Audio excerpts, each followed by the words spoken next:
Hello friends, welcome to our YouTube channel वकील करो। आज हम शुरुआत करते हैं एक नए टॉपिक के साथ में और समझेंगे चेक बाउंस से रिलेटेड कुछ इंपॉर्टेंट प्रोविजंस के बारे में। कि यदि आपके खिलाफ यदि चेक बाउंस का किसी ने केस कर दिया है तो आप उस केस का कैसे डिफेंस ले सकते हैं। इसके साथ ही आज हम ये भी समझने वाले हैं कि यदि चेक बाउंस का केस हो जाता है तो क्या उस व्यक्ति को जेल हो सकती है या नहीं हो सकती है। क्योंकि इससे पहले मैंने ऑलरेडी 2 वीडियो बनाए हैं जिसमें मैंने चेक बाउंस से रिलेटेड 10 ऐसे इंपॉर्टेंट ग्राउंड्स डिस्कस किए हैं जिसमें जो है चेक बाउंस हो सकता है। इसके साथ ही मैंने एक वीडियो वो भी बनाया है जिसमें मैंने डिस्कस किया है कि चेक बाउंस यदि हो जाता है तो उसकी प्रोसेस कैसे होती है, कोर्ट में कितने दिनों में आपको जो है लीगल नोटिस के लिए अप्लाई करना पड़ता है, ऑपोजिट पार्टी के लिए कब आप जो है केस रजिस्टर कर सकते हैं। इनसे रिलेटेड मैंने ऑलरेडी एक वीडियो बनाया हुआ है। उन दोनों वीडियो की लिंक यहाँ पर नीचे आपको मिल जाएगी, आप प्लीज जाकर के वो वीडियो जरूर देखें। उससे आपको ये समझ में आएगा कि चेक बाउंस जो है वो किन सिचुएशन के अंतर्गत हो सकता है। इस वीडियो में हम डिस्कस करेंगे कि चेक बाउंस एक बार हो गया, चेक बाउंस होने के बाद में उसका डिफेंस कैसे ले सकते हैं। इसके साथ ही हम जेल के प्रोविजन को भी डिस्कस करेंगे। तो चलिए शुरुआत करते हैं इस वीडियो की और समझते हैं इसे। सबसे पहले जो ये समझते हैं कि जो चेक बाउंस से रिलेटेड जो प्रोविजंस हैं वो दिए हुए हैं हमारे नेगोशिएबल इंस्ट्रूमेंट एक्ट 1881 की। ये जो एक्ट है ये 1881 का है, लेकिन जो चेक बाउंस से रिलेटेड जो सेक्शंस दिए हुए हैं वो चैप्टर नंबर 17 में दिए हुए हैं। सेक्शन 138 से लेकर के 143 तक। अब यहाँ पर ये जो एक्ट के अंदर जो चैप्टर नंबर 17 है ये एक सिर्फ यही एक चैप्टर है जो कि क्रिमिनल ऑफेंसेस की बात करता है। ये अमेंडेड हुआ था 1988 में। 1988 में सेक्शन 138 को ऐड किया गया, इस चैप्टर को ऐड किया गया। इसके बाद में यहाँ पर जो है चेक बाउंस से रिलेटेड जो भी ऑफेंसेस है इनको क्रिमिनलाइज कर दिया गया। इसके पहले यहाँ पर चेक बाउंस से रिलेटेड कुछ भी प्रोविजंस नहीं दिए हुए थे नेगोशिएबल इंस्ट्रूमेंट एक्ट के अंतर्गत। अब बात करते हैं कि डिफेंस की, कि जैसे मैंने एक वीडियो बनाया है इससे पहले, उसमें मैंने डिस्कस किया है कि जो चेक बाउंस किन 10 सिचुएशन में हो सकता है।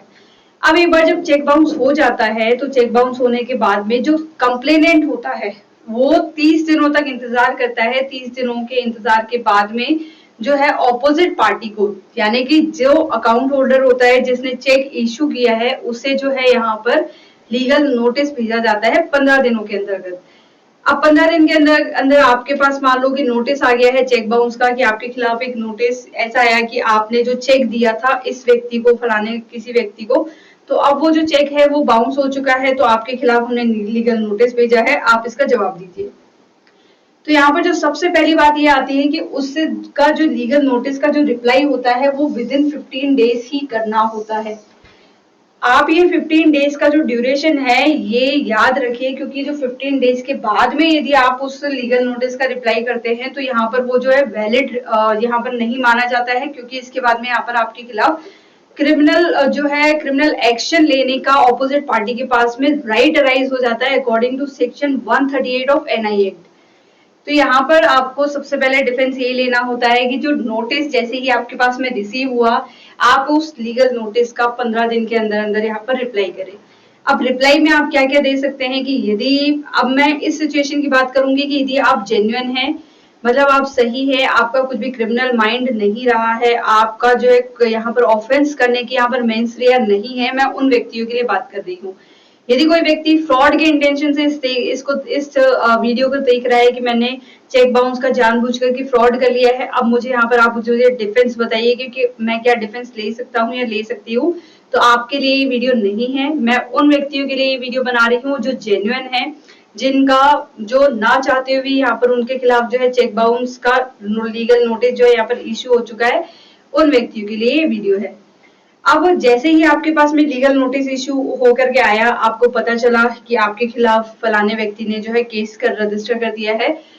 या फिर जो है यहाँ पर आपके खिलाफ ऐसा कुछ लीगल नोटिस आया है जिसमें आपको ये पता चला है कि आपने जिस व्यक्ति को पेमेंट करने के लिए जो चेक दिया था वो बाउंस हो चुका है, तो आप उसका लीगल रिप्लाई करें। आप किसी अच्छे एडवोकेट से मिलें जो कि चेक बाउंस के केसेस में अच्छा एक्सपर्ट हो, ताकि जो लीगल नोटिस का जो एक एक पॉइंट्स होते हैं उनका जो डिफेंस है वो अच्छे से बता सके। कि यदि मान लो आप जैसे अपने, मैंने पहले ही कहा कि ये जेन्युइन पर्सन के लिए ये वीडियो है। फॉर एग्जाम्पल आपने 10,000 रुपए का किसी को चेक इशू किया, अब सामने वाले पर्सन जो है वो चेक डिपॉजिट करने में थोड़ा सा लेट हो गया, उसने 2 महीने के बाद में किया, लेकिन 2 महीने के अंदर अंदर आपसे वो जो है 10,000 रुपए खर्च हो गए, किसी फैमिली मेंबर को दे दिए, या फिर कुछ हेल्थ इश्यू में लग गए, या फिर किसी घर के काम में आ गए और आपके अकाउंट में हो गया 0 रुपए।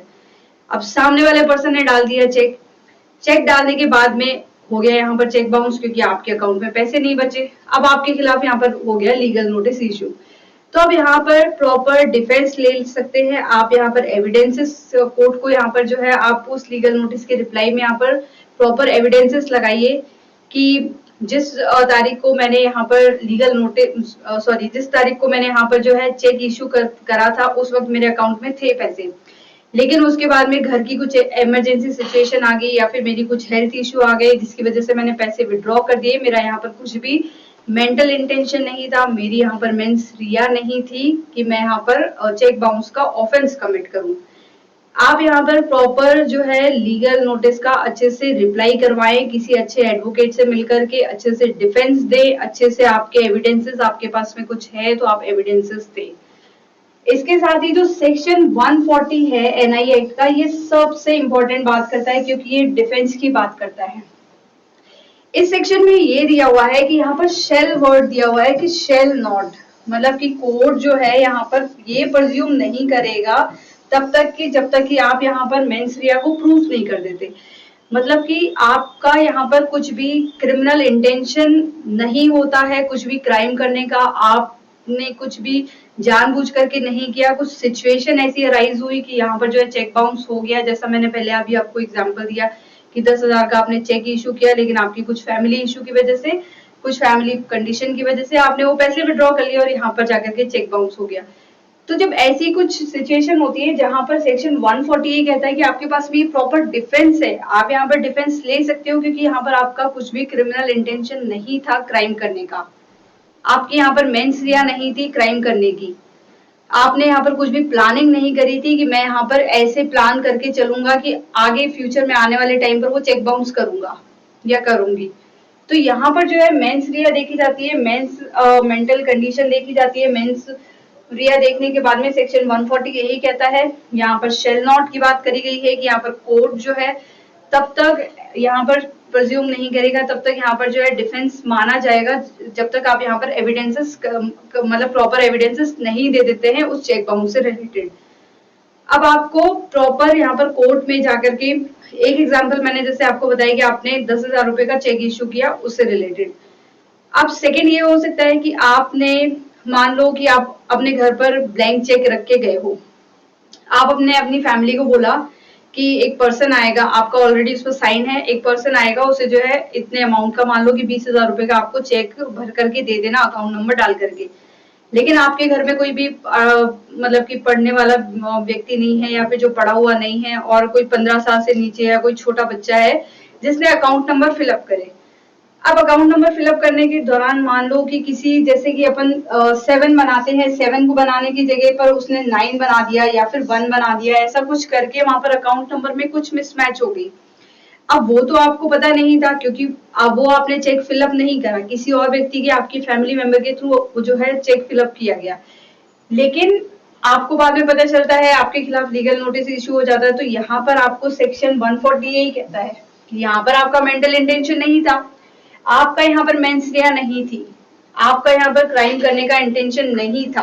तो यहाँ पर जो है मेंटल इंटेंशन नहीं थी ये देखा जाएगा। तो फिर यहाँ पर अकाउंट नंबर किसी और ने फिलअप किया, किसी बच्चे के द्वारा फिलअप किया गया, तो यहाँ पर आप प्रॉपर एविडेंस दे सकते हैं, प्रॉपर प्रूफ दे सकते हैं और आप उस लीगल नोटिस का रिप्लाई करें विद इन 15 डेज। यदि आप 15 डेज के बाद में करते हैं तो क्या होता है,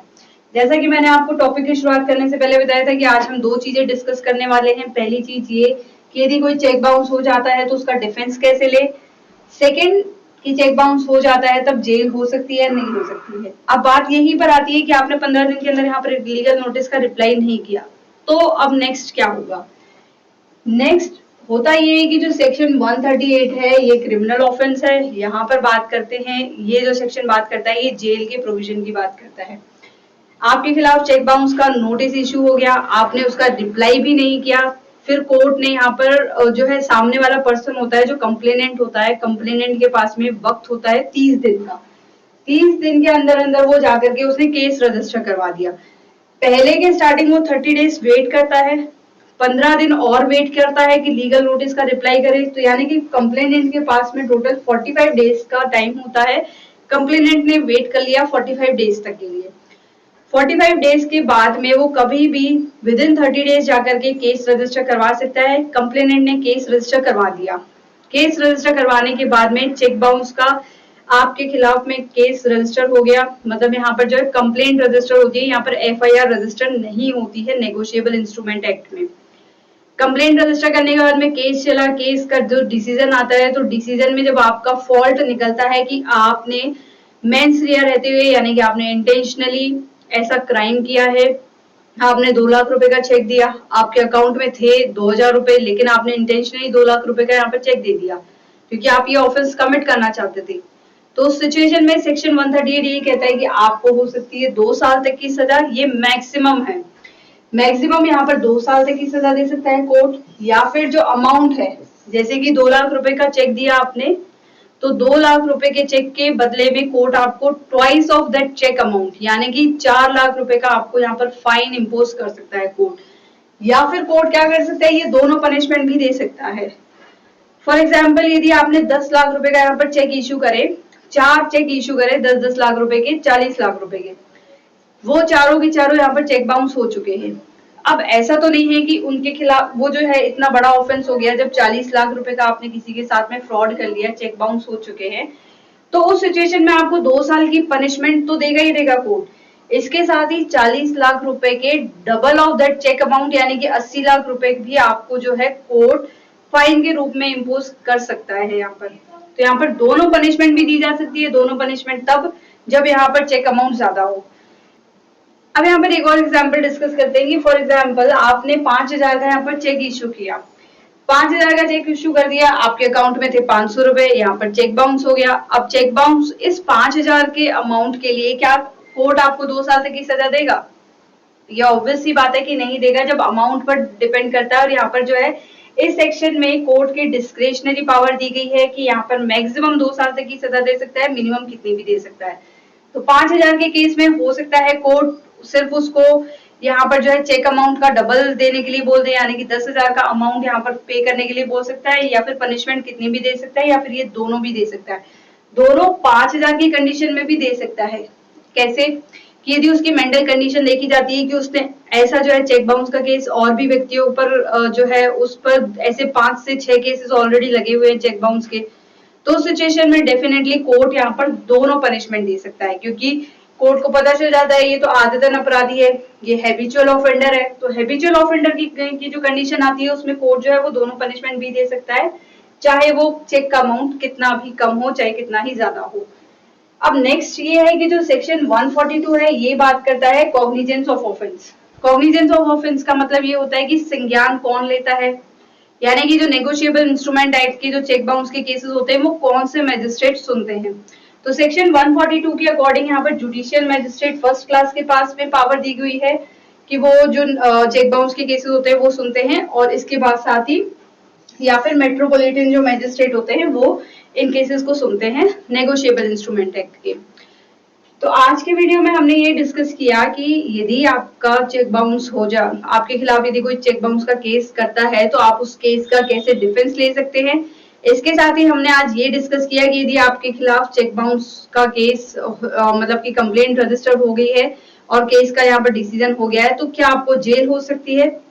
तो बिल्कुल हो सकती है, यदि आपके खिलाफ चेक बाउंस का कंप्लेंट रजिस्टर हुई है और आपके खिलाफ यदि आता है आप ये मुकदमा जो है डिसीजन होता है तो यहाँ पर जेल हो सकती है, वो भी मैक्सिमम 2 साल तक की। इसके साथ ही जो चेक अमाउंट होता है उसका डबल आपको फाइन भी इम्पोज कर सकता है कोर्ट, या फिर ये दोनों पनिशमेंट भी कर सकता है।